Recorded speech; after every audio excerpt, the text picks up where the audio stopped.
Hey Gunjan, how are you doing? Well, I'm doing great. Come on in. So, what have you been up to these days?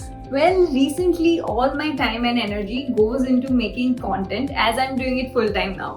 Fancy. So, what kind of content do you create? Well, I make content related to finances. So anything that involves personal finance, stock market, insurance, SIP, mutual fund, tax hacks, anything and everything that involves money.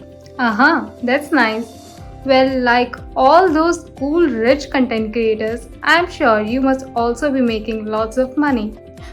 Do you really want me to answer that? Well, just like any other businesses, it has its ups and downs, but let's say on an average, I make 5 to 6 lakhs annually and sometimes more. So, what do you do with your money? Well, I follow the 50-30-20 rule, so I divide my money among my wants, needs, and investments. Cool. So, you spend 30% on your wants and invest 20%, right? Well, ideally that's the rule, but since I started my investment journey a little bit late, so I switched to 30% investments and 20% bonds When did you start investing? in my late 20s.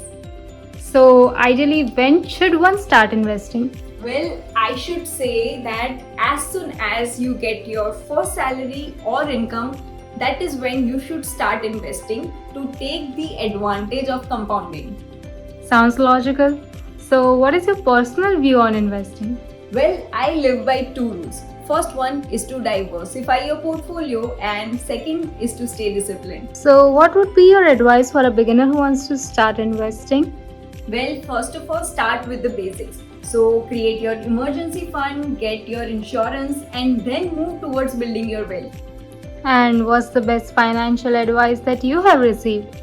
Well, the best financial advice that I have received was to invest in businesses and companies that I understand and not go blindly after the trend because everybody is doing so.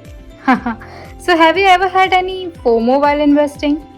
Sadly, yes. So it was the IPO bubble, and this renowned company was coming up with their IPO. And for some reason, I missed investing in them. And when they did really well, I was so much hurt. Alright, that's okay. Cut yourself some slack. These things are, anyways, unpredictable. Well, not everything is unpredictable. So, one should just analyze their risk appetite and invest accordingly. So, if one does not have high risk appetite, then they should go for guaranteed savings plan.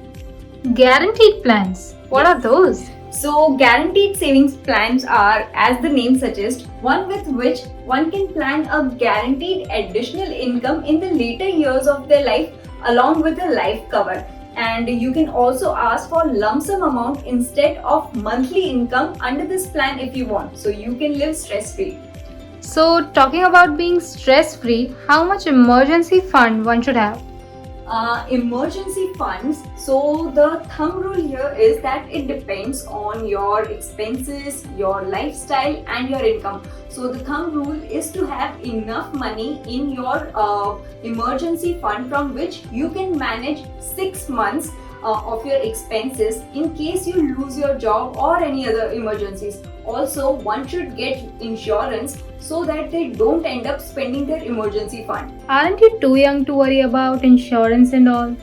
Well, it is one of the biggest misconception. If there is one thing that the pandemic has taught us, it is that life is unpredictable. So better safe than sorry.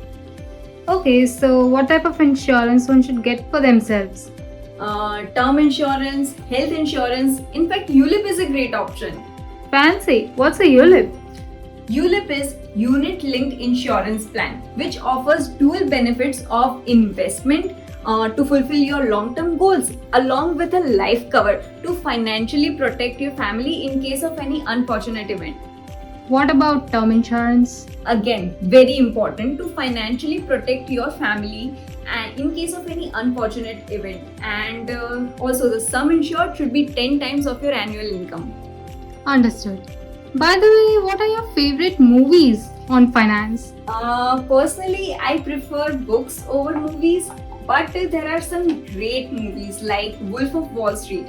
But honestly, my personal favorite is Pursuit of Happiness. And which is your favorite book on finance? Well, there are many. I personally loved Think and Grow Rich and Richest Man in Babylon, Psychology of Money, and of course, Rich Dad and Poor Dad. What are your thoughts on retirement planning? Very important. One should not wait until they're already old. That they should start as soon as possible. In fact, NPS is a good option. What else should one keep in mind before one starts investing? Well, we should stop timing the market. Instead of focusing on when to enter the market, they should focus on how long they stay invested in the market and make the best of compounding. Amazing. So, what is that one lesson that you learned in your investment journey? Well, the biggest lesson that I learned from my investment journey is to stop overthinking and take action. I know people are generally worried that they will make some mistakes, but the fear should not stop us from, getting started, and we should instead learn from that. Well said. Before we say goodbye, one last question. What is your finance pet peeve? My personal, pet peeve, financial pet peeve, is to use the SIP calculator and check that if I invest a certain amount in it and if I get mind-blowing returns on them, how rich I will be. Okay, great. It was awesome talking to you. Same here. Also, one thing, if you like this video, don't forget to subscribe to this channel. Bye bye.